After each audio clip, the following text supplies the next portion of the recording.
Greetings, citizens of the galaxy. Welcome to SWTOR Gaming.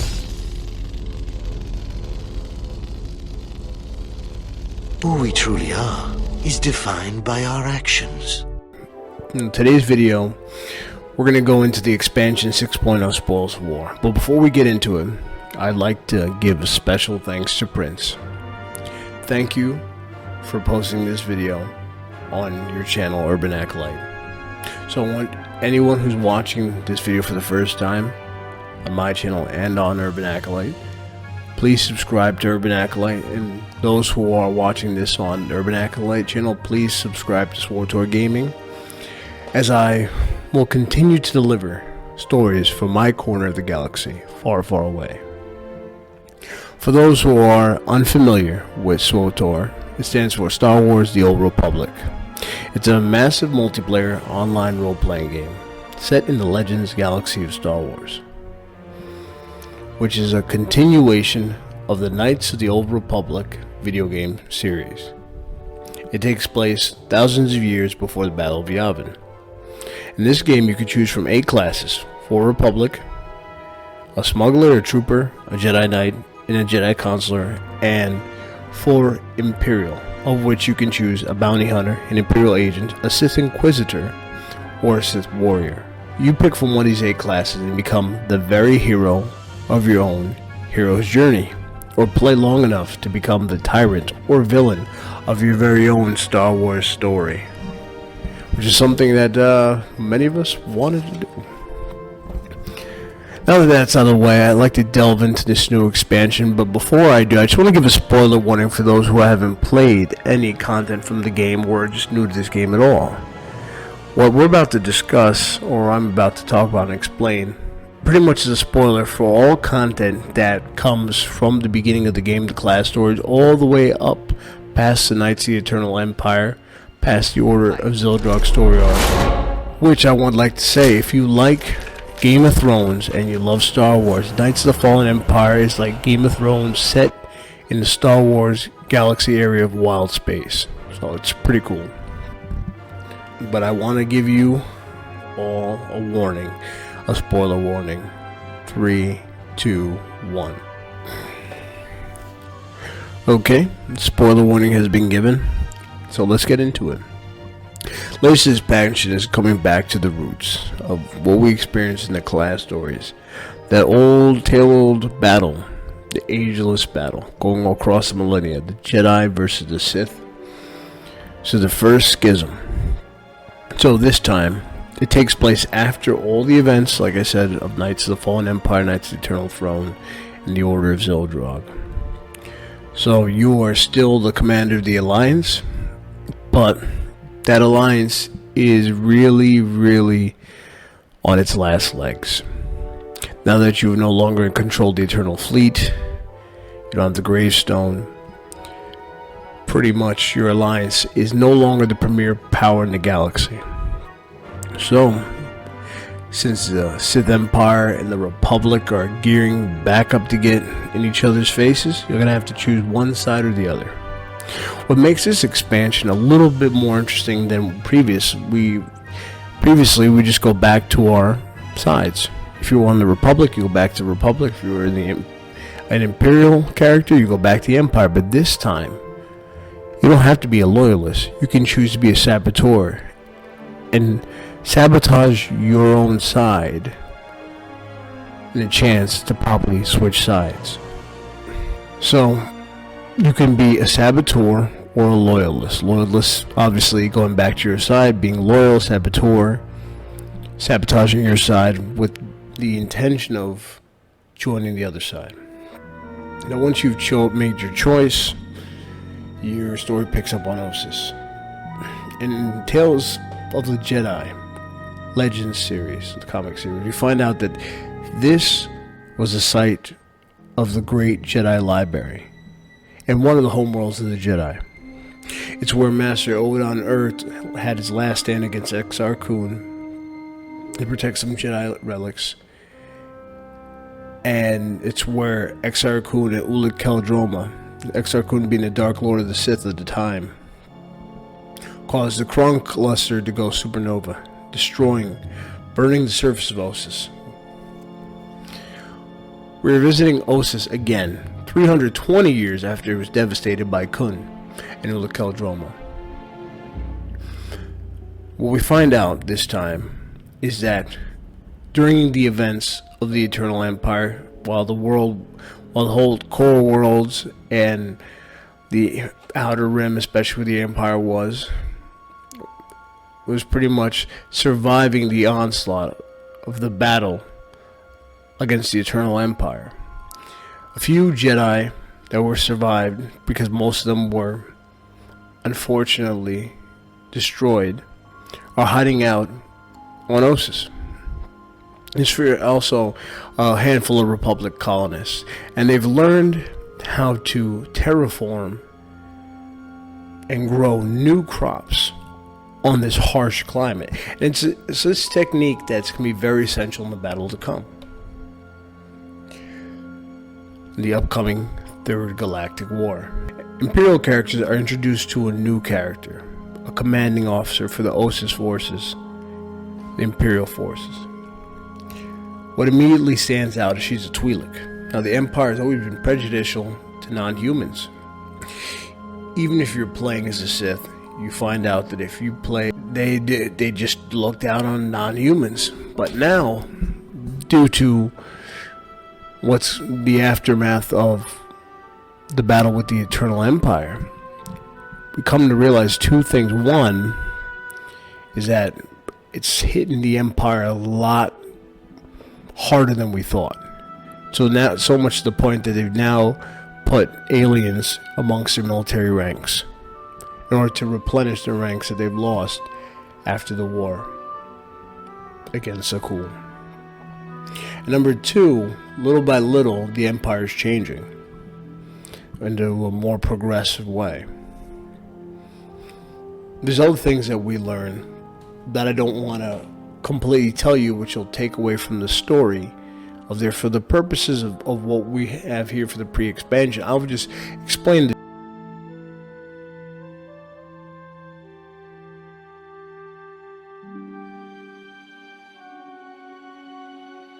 So next we're introduced to is a character we initially meet through two of the 8 Imperial classes, the Sith, on Korriban, which is a starting planet, known in canon as Morabon, the planet that Yoda goes to in the Clone Wars.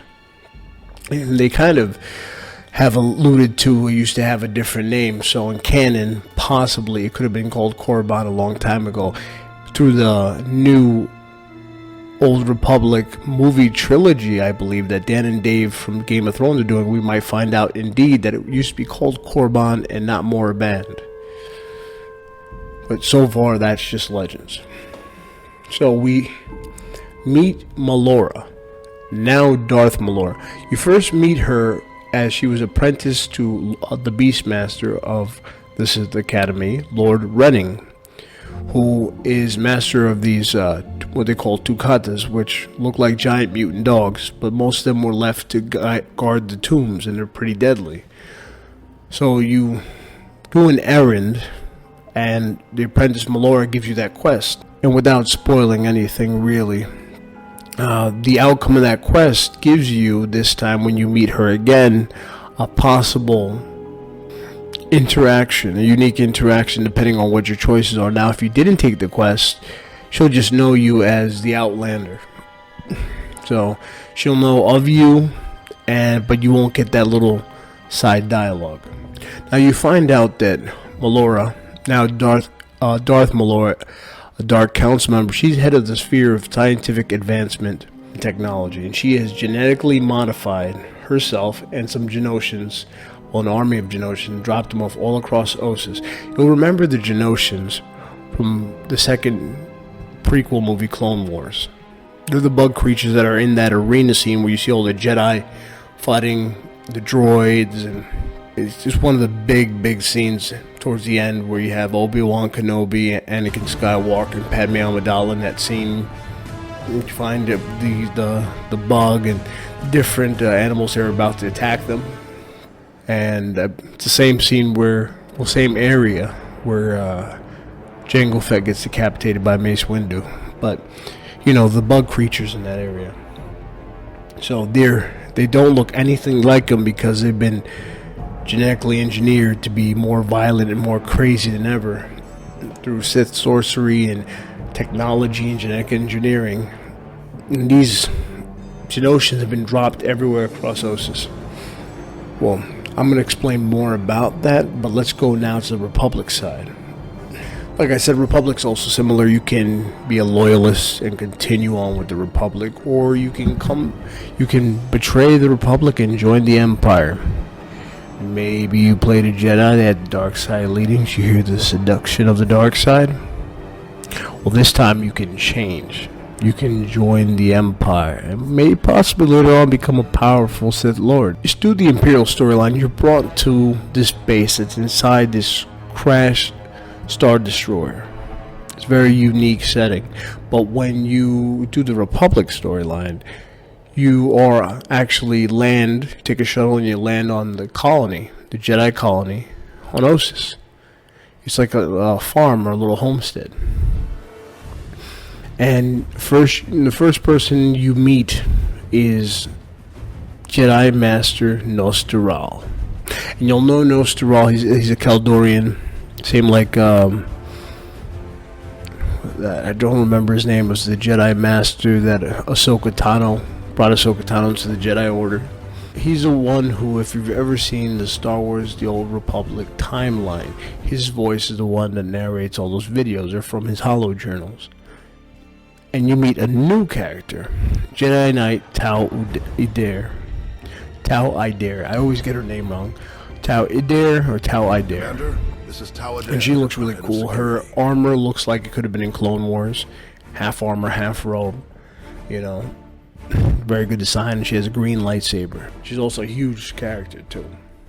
As far as the Jedi go, the Republic side go, there's good news for the Jedi, at least the Jedi Knight and Jedi Consular classes of returning companions. For the Jedi Knight, Doc returns for the Jedi Knight character. And he was so inspired by the Hero of Tython, which is the Jedi Knight character becomes, also known as the Battle Master of the Jedi Order, that he decided to stay and become Doctor of the Jedi Colony. As well as the Jedi Consular, he has also a returning companion. Jedi Consular is also known as the SWTOR of the Jedi Order, a Jedi Council member. His companion, former Padawan Nadia Grell, no longer Padawan, is a Jedi Knight, and she stayed to help the evacuation of Ossus, and they're planning to evacuate to another colony on a different Jedi homeworld. And also she's protecting the homestead. The biggest danger on the planet seems to be Malor's bloodthirsty mutated Geonosians who indiscriminately attack anybody at will, which becomes a bigger issue. Imperials are losing troops to basically friendly fire because the Geonosians attack anybody. It was thought that these mutated Geonosians be unleashed and then you just come and destroy the Jedi and they wouldn't have to spend any troops, but now they're attacking so many Imperials that Major Henry is losing a good amount of troops. Most of you who play SWTOR already know what's coming.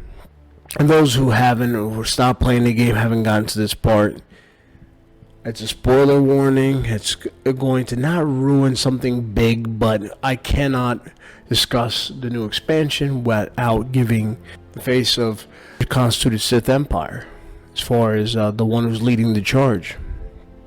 You met Tau Idair for the Jedi, and there's a returning character in the spoiler alert. So if you don't want to hear about it, I'll give you the count 3 and 2, 1. Alright, I'll give you a spoiler warning. Darth Malgus is back.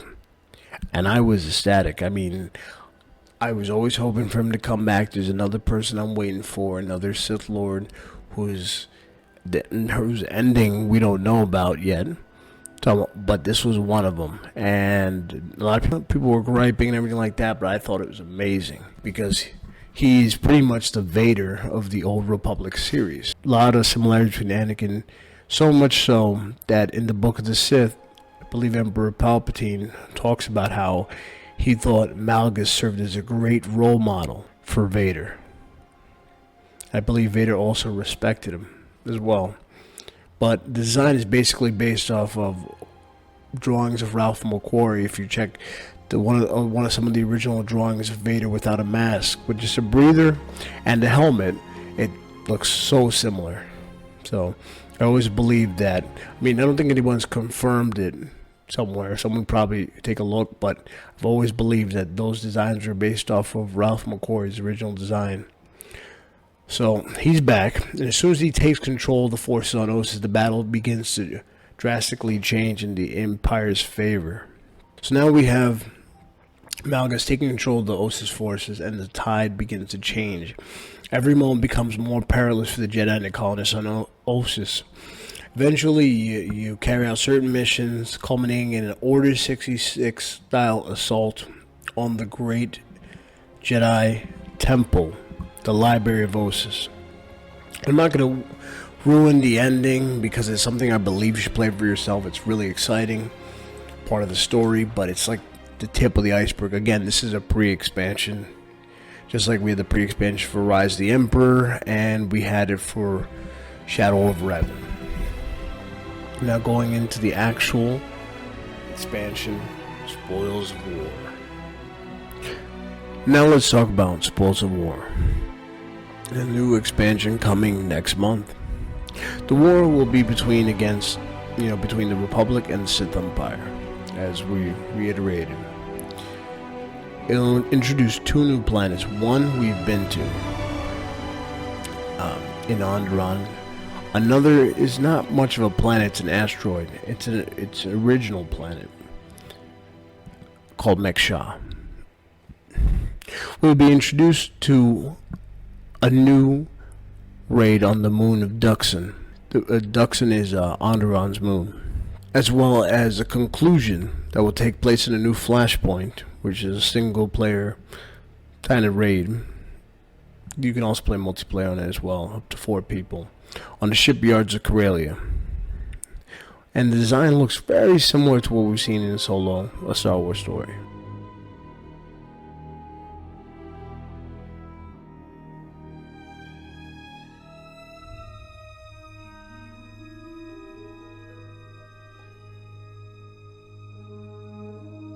We'll also be introduced to a new level cap because it is an expansion to level 75 and a new playable species, the Nautilans.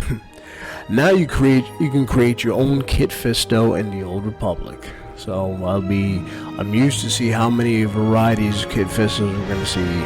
Fat Kisto, Kit Fatso, Fist Kitso.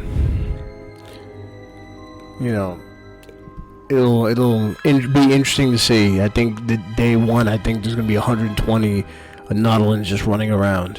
It would be interesting if everybody can get together on the fleet to just Nautilans, Jedi, and Sith. It would be something to behold. Now, I'd like to begin talking about this little bit of the story that we know. This new expansion is going to introduce another new character. We spoke about Tau Adair, the Jedi Knight that's introduced to us on Ossus. Well, Tau Adair is getting a Padawan, a unique Padawan. It's a cyborg Jedi character whose backstory seems to be linked with Tau's very own. I know what you're thinking when you look at him. If you look at the picture, he's too old. I mean, didn't Jedi say that about Anakin? But it's something that creative director Charles Boyd alluded to, that it's possible that what turned him into a cyborg might sideline him from completing his training. And we'll find out more about that in his story. Let's move to the 2 new planets. First is Onderon. Most of us who know it either know it from the Tales of the Jedi comics, the KOTOR series, especially KOTOR 2, or the Clone Wars. In Clone Wars, we see this planet and the episode where Ahsoka Tano stays behind to train some rebels to fight back. The 2 rebels that Ahsoka trains are Steela and her older brother, Saw Gerrera. You know Saw Gerrera from Clone Wars. You see young Saw Gerrera. An older Saw Gerrera appears to us in Rogue One. Also, recently in the Jedi Fallen Order video game. In the Tales of the Jedi comic series, it's the same place where Ulic Qel-Droma fell to the dark side. And then later him and Exar Kun fought over the title of Dark Lord of the Sith, which eventually went to Exar Kun, with Ulic being his apprentice.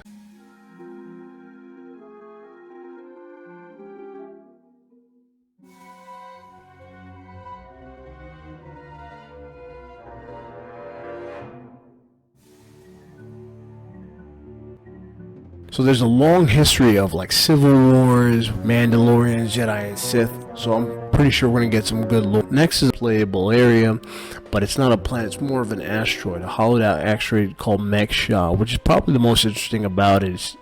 It's not only new to Star Wars, the Old Republic, but it's a new location in Star Wars Legends Galaxy. Now the backstory to Mek-Sha is that it was a slave-operated, mined-out asteroid facility owned by the Hutt Cartel. Again, there's spoilers for the ending to Rise of the Hutt Cartel, so if you have not played it and you don't want to hear any spoilers, you should probably, skip over this in a couple minutes. 3, 2, 1. So the Hutts try to take over the core worlds and then later try to galaxy, but took a big loss for their efforts. After the Hutt Cartel was defeated, the slaves of Mek-Sha revolted and kicked out all those slimy Hutts and took over. Mek-Sha is now a neutral port where smugglers, refugees, merchants, and bounty hunters visit and take part in business, among other things. To me, my first opinions of Mek-Sha was it looks like something crossed between Blade Runner and just Nar Shaddaa. Overall, it looks great. I can't wait to see what unfolds in this new playable area for us. Next is Corellia. Corellia is not new to anybody who knows Star Wars, but I think we're first introduced to Corellia as the home planet of Han Solo. I don't think anything was newer than that. Find out Han Solo's from Corellia. You find out from the Falcon is a Corellian, the YT freighter, and we see it in Solo: A Star Wars Story. Corellia, if you also know Legends, is also responsible for the creation of the YT's older model, the ship of the smuggler.